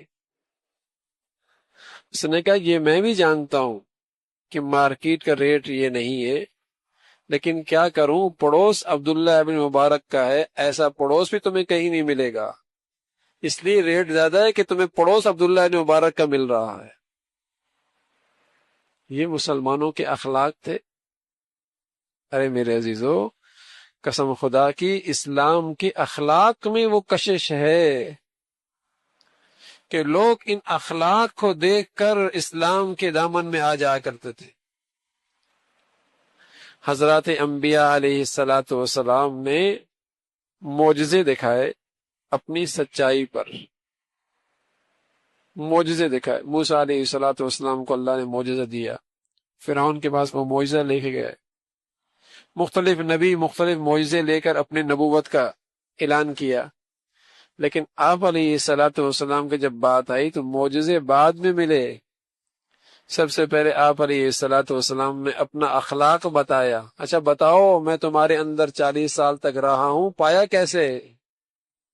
کہنے لگے جربناک مرارا ما وجدناک الا صادقا، بہت آزمایا، بہت پرکھا، بہت جانچا، مختلف کسوٹیوں میں آپ کو لے کے آئے، لیکن آپ کو تو سچا پایا، امانت دار پایا آپ کو۔ ہم تو اس نبی کے امتی ہیں۔ ایسا اخلاق تھا محمد رسول اللہ۔ تو میرے عزیزو، ہم اپنی زندگی دیکھیں کہ آج اخلاق کا کیا حال ہے ہماری زندگی، اور جسے یہ بلند اخلاق نصیب ہو جائیں، اللہ کہتا انہ لذو حظ عظیم، واقعی بڑا نصیب والا ہے، اسے قسمت کا بہت بڑا حصہ مل گیا ہے، اس کا کام بن گیا ہے، اس کا کام بن گیا۔ پیارے رسول صلی اللہ علیہ وسلم نے فرمایا جو اللہ تعالیٰ سے نہ مانگے اس پہ اللہ تعالیٰ ناراض ہوتے، جو اللہ تعالیٰ سے نہ مانگے اللہ تعالیٰ اس سے ناراض ہوتے۔ اللہ تعالیٰ کو مانگنا پسند ہے، دعا پسند ہے، سوالی پسند ہے، التجا کرنے والا پسند ہے۔ جو جتنا زیادہ مانگتا ہے اللہ تعالیٰ اتنا اسے زیادہ پسند فرماتا ہے۔ دنیا میں کوئی کتنا ہی سخی کیوں نہ ہو، بار بار سوال کرنے سے وہ اکتا جاتا ہے، اسے ناگوار ہونے لگتا ہے۔ لیکن یہ سخی کا عجیب دربار ہے، جو نہ مانگے اس سے ناراض ہوتا، اور جو جتنا زیادہ سوالی ہو اس کے در کا اس سے اتنا زیادہ محبت اور پسند کرتا ہے۔ تو پیارے رسول صلی اللہ علیہ وسلم نے فرمایا کہ اللہ تعالیٰ اس شخص سے ناراض ہوتے ہیں جو اللہ تعالیٰ سے نہیں مانگتا۔ دنیا میں کوئی ایسا نہیں ہے کہ سوال نہ کرنے سے ناراض ہوتا ہو۔ ماں باپ تک کا یہ حال ہوتا ہے، ماں باپ تک کا یہ حال ہوتا ہے کہ اگر بچہ ہر وقت مانگنے ہی لگے اور سوال ہی کرنے لگ جائے تو وہ بھی برا منا لیتے، وہ بھی چڑ جاتے۔ لیکن پیارے رسول صلی اللہ علیہ وسلم نے فرمایا اللہ تعالیٰ ایسے رحیم ہے اور ایسے کریم ہے اور اپنے بندوں پر اتنے مہربان ہیں، جو بندہ اس سے نہ مانگے اس سے ناراض ہوتے ہیں، اور جو اس سے مانگتے ہی رہے اس سے پیار کرتے، اس سے پیار کرتے ہیں۔ تو اللہ تعالیٰ کو دعا کا عمل بہت پسند ہے کہ جو جتنا زیادہ مانگے گا اللہ تعالیٰ اسے اتنا زیادہ پسند فرماتے ہیں۔ البتہ پیارے رسول صلی اللہ علیہ وسلم نے اس بات کی ہدایت فرمائی کہ دعا میں عجلت نہیں کرنی چاہیے، یعنی یہ خیال نہیں کرنا چاہیے کہ میری دعا قبول کیوں نہیں ہوتی، میں نے اتنا دعا کر رہا ہوں قبول کیوں نہیں ہوتی۔ پیارے رسول صلی اللہ علیہ وسلم نے فرمایا کہ تمہاری دعائیں اس وقت تک قابل قبول ہوتی ہیں جب تک کہ جلد بازی سے کام نہ لیا جائے۔ جلد بازی یہ ہے کہ بندہ کہنے لگے کہ میں نے دعا کی تھی مگر وہ دعا قبول ہی نہیں ہوتی۔ تمہارا یہ طرز عمل دعا کی قبولیت میں رکاوٹ ہو جائے گا، یہ تمہارا طرز عمل دعا کی قبولیت میں رکاوٹ بنے گا۔ قبولیت کے لیے جلد بازی نہ کیجیے، اس لیے کہ دعا بارگاہ خداوندی میں ایک عریضہ ہے، ایک معروضہ پیش کرنا ہے، اور وہ مالک الملک ہے، وہ قادر مطلق ہے، چاہے تو اسی لمحے اپنے بندے کی وہ دے دے جو اس نے مانگا ہے، لیکن یہ اس کا حکمت کا تقاضا نہیں ہے، یہ اس کی حکمت کا تقاضا نہیں ہے کہ وہ اس میدان کی ہر خواہش اس کی چاہت کے مطابق پورا کر دے، بلکہ بس اوقات اس بندے کی مصلحت اسی میں ہوتی ہے کہ اس کی مانگ جلدی پوری نہ ہو، اس لیے تو وہ تو حکیم ہے اور وہ تو علیم ہے اور وہ تو رحیم ہے۔ بندہ اپنی کم علمی سے، اپنی نادانی میں کوئی چیز مانگ رہا، لیکن وہ ذات تو حکیم ہے، علیم ہے، رحیم ہے، تو وہ جانتا ہے کہ بندے کی مصلحت اسی میں ہے کہ اس کی یہ مانگ جلدی پوری نہ کی جائے، لیکن چونکہ انسان کے خمیر میں، طبیعت میں جلد بازی ہے، اس لیے وہ چاہتا ہے کہ بس جو میں مانگ رہا ہوں وہ فوراً مل جائے، اور جب ایسا نہیں ہوتا تو مایوس ہو کے دعا کرنا ہی چھوڑ دیتا ہے، دعا کرنا ہی چھوڑ دیتا ہے، اور یہ انسان کی غلطی ہے، اور جس کی وجہ سے وہ دعا کی قبولیت کا مستحق نہیں رہتا، گویا کہ یہ جلد بازی اس کے لیے محرومی کا باعث ہوتی ہے۔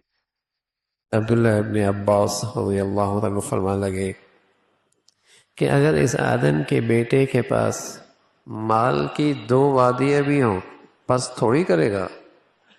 اگر اس کے پاس مال کی 2 وادیاں، ایک پہاڑ سے دوسرے پہاڑ کے درمیان جو وادی ہے وہ سارا سونا چاندی سے بھر جائے، ایک نہیں ایک اور بھی بھر جائے، فرمایا 2 وادیاں مل جائیں تو کیا اس کے حرص کا پیٹ بھر جائے گا؟ فرمایا نا، یہ تو کہے گا لب تغافر، ایک اور بھی ہو جائے نا، ایک اور بھی ہو جائے۔ وَلَا يَمْلَأُ جَوْفَ ابن آدم إِلَّا التُّرَابُ، اس ابن آدم کا پیٹ تو قبر کی مٹی ہی سے بھرے گا، جیتے جی تو اس کی حرص نہیں ختم ہو سکتی، اس کے حرص کا پیٹ تو قبر کی مٹی ہی بھرے گی۔ أَلْهَاكُمُ التَّكَاثُرُ حَتَّى زُرْتُمُ الْمَقَابِرَ، أَلْهَاكُمُ التَّكَاثُرُ حَتَّى زُرْتُمُ اور اسٹیٹس اور دولت اور شہرت اور وہوہ، اس کثرت نے اسے ایسا غافل کیا حتی زرتم المقابر، یہاں تک کہ قبر میں جا پہنچا۔ الہاکم التکاثر، اور اسٹیٹس ذرا اور ہائی ہو جائے، رہن سہن کا معیار اور بڑھیا ہو جائے، کچھ دولت اور اکٹھی ہو جائے، کچھ عہدہ منصب میں اور اس سے سبقت کر جاؤں، یہ حرص ایسی ہے۔ الہاکم التکاثر، اس تکاثر نے اسے ایسا غافل کیا حتی زرتم المقابر، یہاں تک کہ قبر میں جا پہنچا۔ کلا سوف تعلم، ان قریب جانے گا اس کا انجام، ان قریب جانے گا اس کا انجام۔ اللہ کا کلام ہے، انسان میں یہ کمزوریاں بھی تھیں، لیکن اللہ نے قدم قدم پہ رہنمائی بھی فرمائی، تنبیہ بھی فرمائی، خبردار بھی کیا، کہیں ایسا نہ ہو کہ یہ بیماریاں کمزوریاں تجھے ہلاک کر ڈالیں، کہیں ایسا نہ ہو کہ یہ کمزوریاں اور بیماریاں تجھے ہلاک کر ڈالیں، خبردار بھی قدم قدم پہ فرمایا ہے۔ تو عبداللہ ابن عباس رضی اللہ عنہ فرمانے لگے کہ اس آدم کے بیٹے کے پاس 2 وادیاں ہوں مال کی تو پیٹ تھوڑی بھرنا ہے، لبتغا ثالثا، اگر بس تھوڑا سا اور ہو جائے پھر آرام سے زندگی گزارے، تھوڑا سا اور ہو جائے بس پھر آرام سے نیکی کی، بس نیک ہو جائیں گے، بس پھر اللہ اللہ کریں گے، اللہ اللہ کریں گے۔ اچھا بھائی وہ بھی ہو جاتا ہے، بس ہو جاتا ہے، مسلموں کا دادی نہیں، اپنا تو کوئی مسئلہ نہیں، بچوں کا مسئلہ ہے، بچوں کا کچھ کرنا ہے، اپنا تو کوئی مسئلہ نہیں ہے، بچوں کا مسئلہ ہے۔ تو جب ہم بچے تھے تب بھی اللہ پال رہا تھا، اللہ ہی سنبھال رہا تھا، کل بچے ہیں تو انہیں بھی وہی پالیں گے، وہی سنبھالیں گے۔ یہ حرص و ہوس اور سے نہیں بڑھتا، اس کے پر تو قناعت کا مٹی ڈالنی پڑتی ہے، قناعت کی مٹی ڈالنی پڑتی ہے، تب اس کا پیٹ بھرتا ہے۔ اے اللہ تیرا شکر ہے، بہت دے رکھا ہے، قناعت کی مٹی ڈالنی پڑتی ہے، ادھر تھوڑا سا اور، پھر اللہ کریں گے، پھر ٹھیک ہو جائیں گے، پھر وقت اللہ کے لیے، پھر آخرت کی تیاری ہے۔ یہ تو ایسا ہی ہے، آگ پر سوکھا گھاس ڈال دیا جائے آگ کو بجھانے کے لیے، بھڑکے گی اور آگ کو بجھانے کے لیے سوکھا گھاس ڈال دیا جائے اس سے تو اور بھڑکے گی. اس آگ کو بجھانے کا راستہ مٹی ڈالنا ہے، قنات کی مٹی ڈالیے پھر بجھے گی. تو آپ علیہ السلام، اچھا یہ اللہ کا نبی ہے، اس امت کے سے آپ سے بڑھ کر کوئی خیر خواہ ہو سکتے ہیں اور آپ سے بڑھ کر کوئی بڑے طبیب ہو سکتے ہیں کیا ہمیں اللہ کا نبی ترقی سے روک رہے ہیں؟ کیا یہ جو باتیں آپ فرما گئے کہ ترقی سے روک گئے، بربادی سے روک کر گئے ہیں، ہلاکت سے بچانے کے لیے یہ کہہ کر گئے ہیں کہ ایسا نہ ہو کہ چند سالہ زندگی کی خاطر یہ خربوں سال کی زندگی اجاڑ دیں. فرما ایک نہیں دو نہیں تو یہ اور کی طلب میں ہے، بھاگا ہی جا رہا ہے. غفلت میں کہیں یہ باتیں نہ ڈال دیں، کہ یہ دنیا غفلت میں نہ ڈالے.